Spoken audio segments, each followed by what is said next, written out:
Another thing sales reps, besides forgetting to add the right products to a quote, another thing they love to do is add discounts to their products, right? So in HubSpot today, there's no native way to manage the amounts that sales reps are discounting, where we can't create any conditional rules or maybe advanced approvals where based on the discount the sales rep requests, do we need to can they do it on their own, or do we need to send it to the sales manager, or maybe the sales manager plus the CFO in some examples?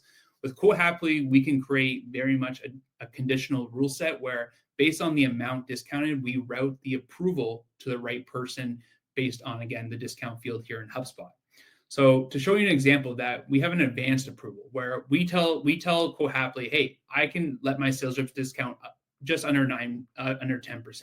So if I add a 9% discount here, you'll see that I'm still able to publish the quote. No one's going to stop me. We let our sales reps do that on their own, right? That's what we call an advanced approval. We're not going to waste someone's time to approve this if we just want to let the sales reps do that on their own leisure, right?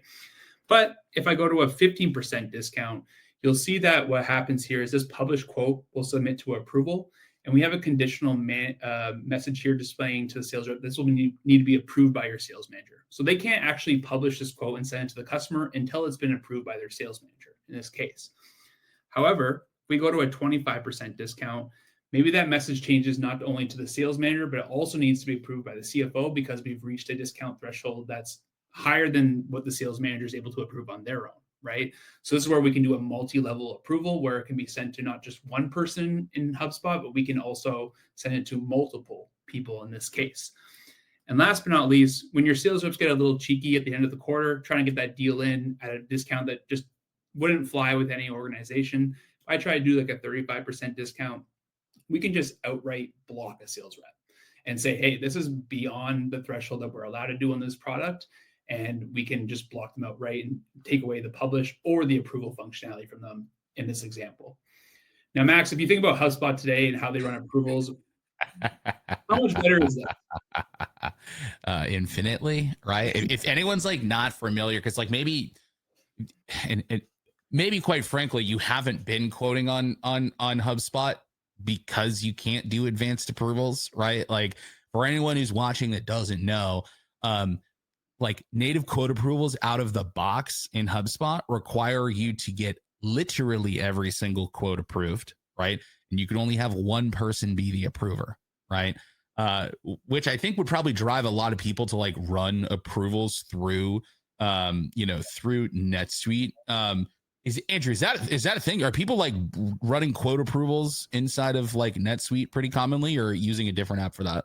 Yeah, it's a good question. I haven't seen that, but yeah. Okay. Well, yeah. I mean, So if you're only stuck with doing it in HubSpot, then right, the native one out of the box is going to be pretty bad. If you need any like layered sort of like complex level of approvals, or if you don't want to just have to approve literally every single quote that you create, right? So like advanced approvals by far is like one of my favorite features, and we've got a ton of videos and stuff about it that you can check out too. So cool.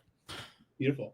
Yeah. So you're probably wondering, how the heck are we firing all these rules and outcomes for the sales rep? So I want to kind of take everyone through our rules engine, which Quote Happily in its inception was based on a master rules engine, right? We wanted to create rule-based outcomes for sales reps based on things they're doing inside of the HubSpot deal, company record, all these different things.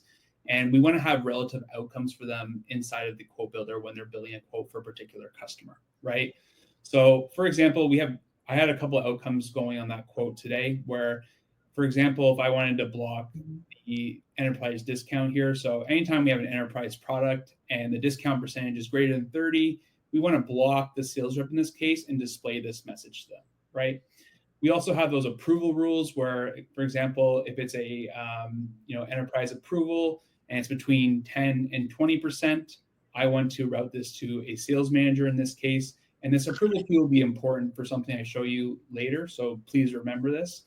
And in the second example where the CFO needs to get involved, we're creating a separate discount threshold between 20 and 30, where we're requiring approval, and we can change this from sales to CFO approval. Now, based on these cues that we set on the approval rules we build in Quote Happily, we can leverage HubSpot workflows to then create these approval flows based on the approval queue that it met in Quote Happily. And we can send people down a various amount of paths where in certain examples, based on the sales manager, it can go to one of two people, or maybe for our more complex approvals where it's a sales manager plus a CFO, we can route it to any one of our sales managers here and then route it to the CFO for final approval. So again, we're want to use all of the native features that HubSpot already has today, and then just add that extra layer of functionalities and rule sets and conditions to route things to the right people every single time.